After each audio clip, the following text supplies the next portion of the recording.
मुझे तो नहीं बताया कि तुम्हें बुलाया। क्योंकि सुबह ही मेल आया था मुझे, और तुमसे मैं पहले ही बता चुका हूँ कि मुझे तुम्हें हर सवाल का जवाब देने की जरूरत नहीं है। और उसके रिपोर्ट में क्या लिखा हुआ है कि मैं उसका गार्डियन हूँ, तो इस नाते मुझे जाना ही पड़ेगा वहां पर। अब उसको हटाने में एक प्रोसेस तो लगता है ना, एक टाइम तो लगता है उसमें। तो तुम हटोगे, तुम उसके गार्डियन बन के ही रहोगे, है ना? ऐसा है, तुम्हें ना जो सोचना है तुम सोच लो, मैं कुछ नहीं कर सकता, तुम्हारी सोच को मैं बदल नहीं सकता हूँ। अगर किसी को मेरी मदद की जरूरत है तो मुझे जाना पड़ेगा वहां पर, मुझे उसकी मदद करनी पड़ेगी, चाहे वो जनक है चाहे कोई और है। ये मेरे नेचर में, मैं क्या कर सकता हूँ।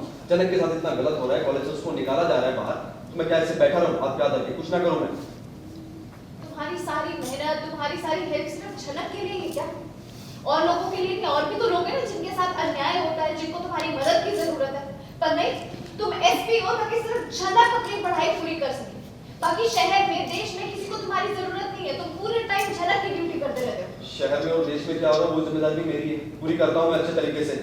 ऐसा तो नहीं है कि मैं एक रिस्पॉन्सिबल ऑफिसर नहीं हूँ। अगर ऐसा नहीं होता तो मुझे प्रमोशन भी नहीं मिलता दीदी।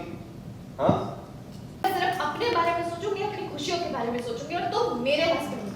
मैं तुम्हें भी किसी और के बारे में सोचने नहीं दे सकती। मैं तुम्हारी प्रायोरिटी हूँ और तुम मेरी। तुम मेरी प्रायोरिटी हो इसलिए तो मैं भी तुम्हें छोड़कर नहीं जा रहा हूँ ना। अगर ऐसा हुआ होता तो कब का जा चुका होता मैं। पर इसका मतलब ये नहीं है कि मैं दूसरों की हेल्प नहीं कर सकता, मैं दूसरों की जिम्मेदारी नहीं ले सकता। ऋषि, तू साज पार्टी को क्यों लेकर गया था वहां पर? क्योंकि मैं उसकी जरूरत थी वहां पर।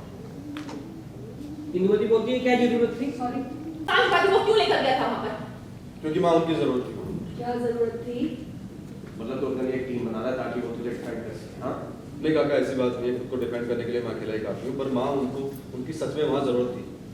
आईसी को प्रिंसिपल को रिपोर्ट सबमिट करनी थी, इसलिए दी की जरूरत थी वहाँ पर। और जब जनक और मैं सांबती दी साथ में गए थे, जब मैं सांबती दी को घर पर ड्रॉप किया था, उसके बाद कॉलेज वालों का ये बोलना है कि जनक अकेले ही कॉलेज में आई है, वो भी देर रात, जबकि ऐसा था नहीं।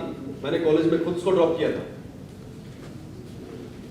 वही तो मेरा सारा मैटर है, वही तो मेरा सारा मैटर है, तुम उस लड़की को लेके ही क्यों गए थे? और इस सब के बारे में तुमने हमें तो बताया नहीं। तुम्हें क्या बताऊं मैं? किस बारे में बात करूं तुमसे?